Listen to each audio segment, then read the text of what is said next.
So may we now request Chairman Mr. Singh to please share his vision with us on excellence and his thoughts on the group's way forward. Ladies and gentlemen, big round of applause for the chairman, please. Please.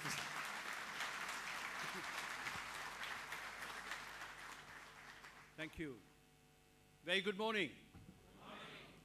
I am actually most of all delighted that this event is taking place in this fortnight or in this 10-day period, which was somewhere between the 16th of May and the 26th of May. So I think we should start our morning by conveying our welcome and applauding the beginning, I think, of a new journey for our country, and welcome Mr. Modi as our new Prime Minister.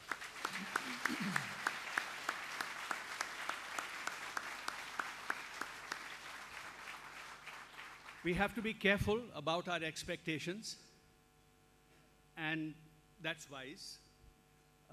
But I don't think there can be a doubt in anybody's mind that it will only be much better. Whether it will be much, much, much better and how soon will it be better is to be seen, but it will be much better. So I think that the country is blessed. Everything happens in India. It happens 3, 5, 7, 9, 11 years later than you want it. But it does happen, and I think we are on the eve of a new takeoff for the country. And I think we all sort of feel it in the air, as it were. As for this morning, I was sent a very nice prepared text. I could see that had your hand in it, and of course Dinka's hand in it. But I said, with so many people, so many awardees for excellence and black belts and Deming Award winners and Kaizen experts and so on and so forth, I'm not going to stand a chance talking about the very nimble kind of expressions of quality and excellence, so I have left that in the car. And since then, I've been thinking about what I want to say to you. So first, what is excellence, in a sense, or what is quality, in a sense?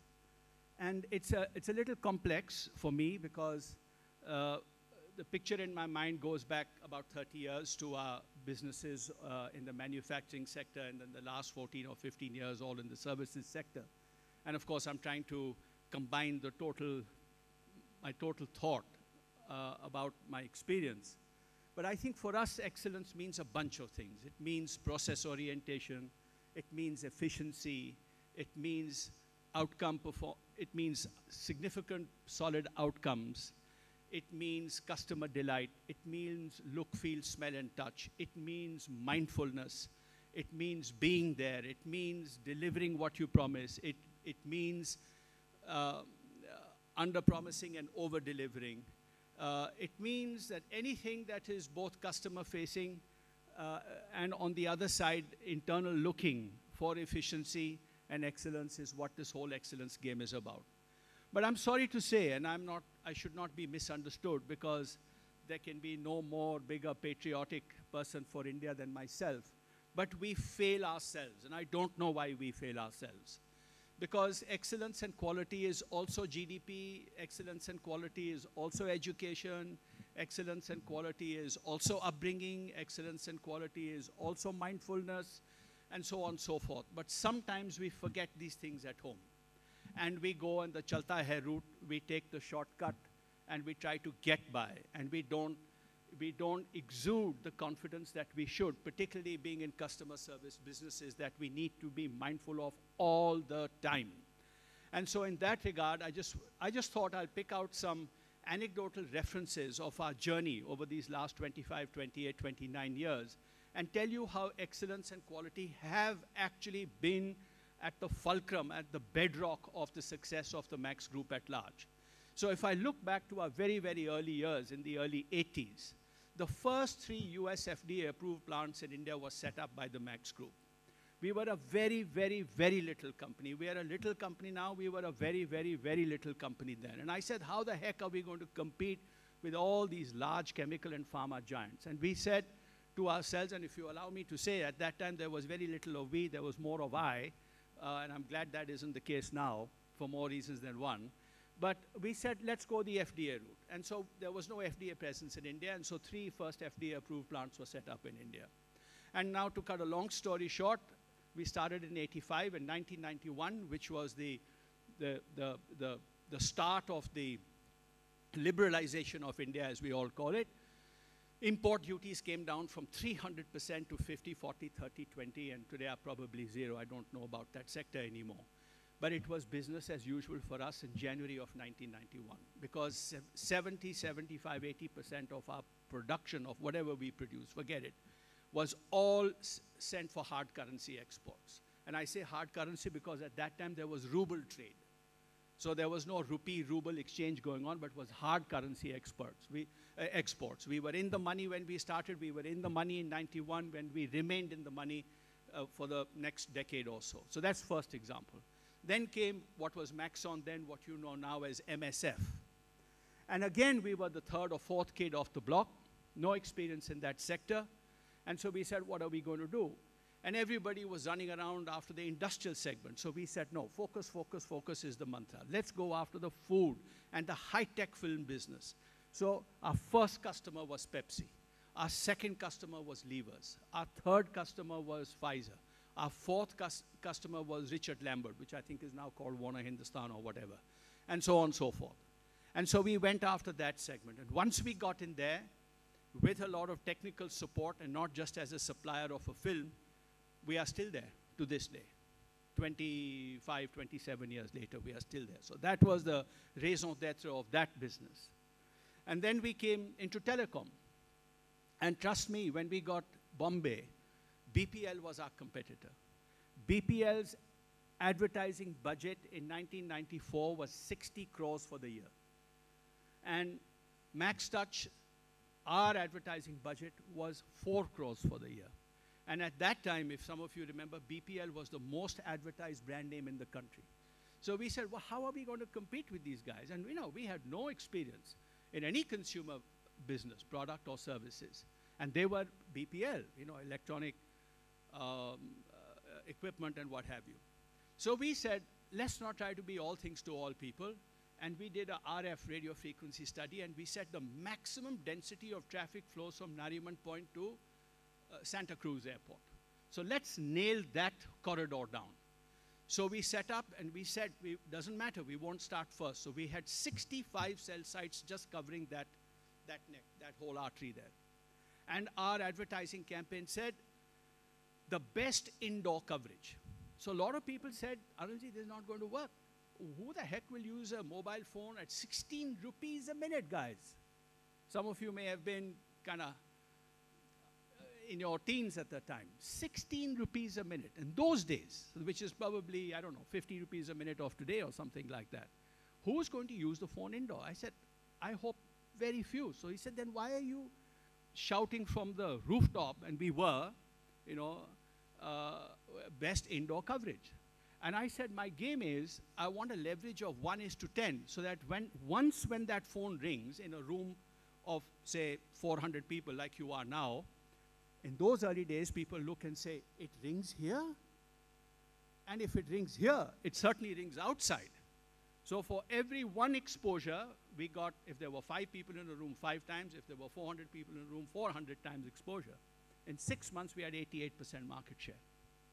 88% market share. Because of that, and because of that artery.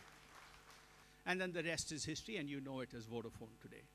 And so on and so forth. And then now we come to Max Healthcare and we come to Max Life. And the credit for Max Life goes to Tony and to Rajesh and to Rajat and Rajinder and Kenneth and so on and so forth. But the same thing happened then. Then and even today, of all our competition in the life business, I think 95% of the companies had a larger and heavier balance sheet than all of us. So, and how are we going to get into this space, which was in any case all occupied by a monolith, LIC, and then with heavy hitters coming in, all of whom you know, from Pru ICICI, HDFC, not SBI at the time, but the Tata Group, the Bajaj Group, and so on and so forth. The same story as in telecom. And again, it was all about promises, excellence, and quality, and being very focused on how we were going to launch Max Life. And in the first 6 months, we hit the ground running. We did a simultaneous launch in 1 week of 9 cities. We found a niche product which nobody had whole life.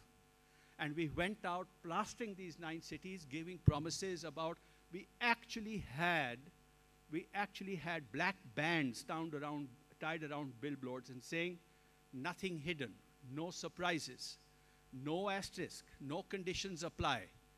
And some of these were actually translucent boards in perspex, so you could see through them. That was the methodology of giving that message. And then, of course, we got off onto a very good start with agency, with all the training behind all our agents and so on and so forth. This is an example of focus. It's an example of process. It's an example of identifying your niche, finding your niche, focusing on it, delivering what you promise, and getting the job done. The market appreciated it then. The market wholly appreciates now. And for those of you who don't know, I'm very pleased to share with you that for the month of April of 2014, Max Life was the #1 life insurance company in India.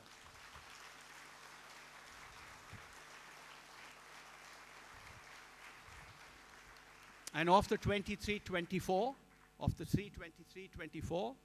we are possibly, in terms of just simply balance sheet size, I think still in, not in the 95th percentile, but in the kind of 5th percentile. Why?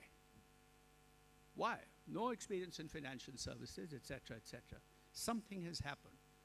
And I can tell you what that is mindfulness. It is rehearsing. It is preparing. It is aiming before you fire. It is picking the right team. And these are examples of excellence. And you're seeing it right here. Now, it doesn't matter. We are #1 in April. We may not be #1 in May or #1 in June. But guess what? We've been in the first 3 for the last 1 year. So it doesn't matter whether you're 1, 2, or 3, but you're almost top decile, if you will. And even when we are 3 and 4, the people who sit above us are bank-led insurance companies. They're not merchant insurance companies like us. Come to Max Healthcare. Again, new kid in town, going back to 2000. What was the platform of launching Max Healthcare? It was simply service and medical excellence in the form of not cheating the patient. That's all. And I'm being as candid as I can by saying not cheating the patient. And I remember even then, we had on computer screens clinical pathways where we said that for a simple upper respiratory infection, we will not prescribe a 3,000 rupee antibiotic to a patient.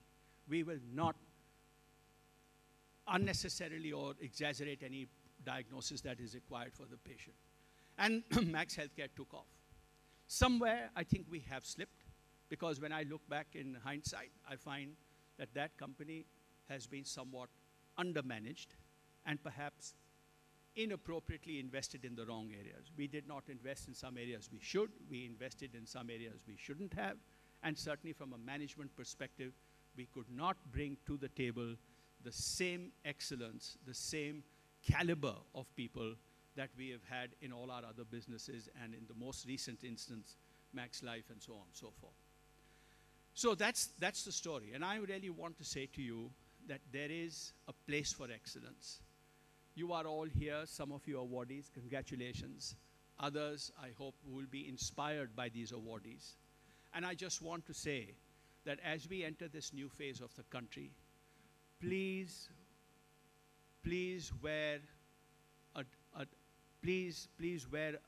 different influence on yourselves of striving for excellence, to demonstrate to this whole world that in no ways does this country cut corners or are we slipshod, and we can achieve and deliver international style and examples of excellence in whatever we choose to do. If all the companies can't, many companies should, and we certainly either belong in that group or we should ship out. So do your best. Rahul, Rajesh, Mohit, all the people who are here will talk to you from now on. But I think I'm just simply trying to give you a perspective of being mindful as you project yourself for India, mindful as you project yourself for the Max Group, and most of all, for yourself. For yourself, because your own kids, your own friends, your own families are seeing you.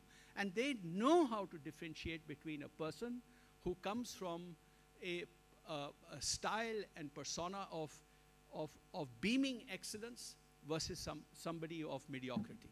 And I think you need to aspire to belong to the former category and not the latter category. And once that happens, it becomes a habit.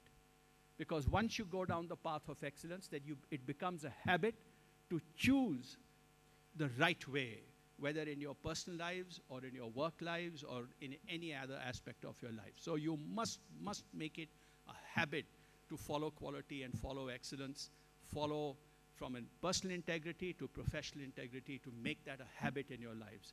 And since most of you are above 30, between 30 and 35 are the best habit-forming stages, so find the right habit. Thank God and thank Jai Hind.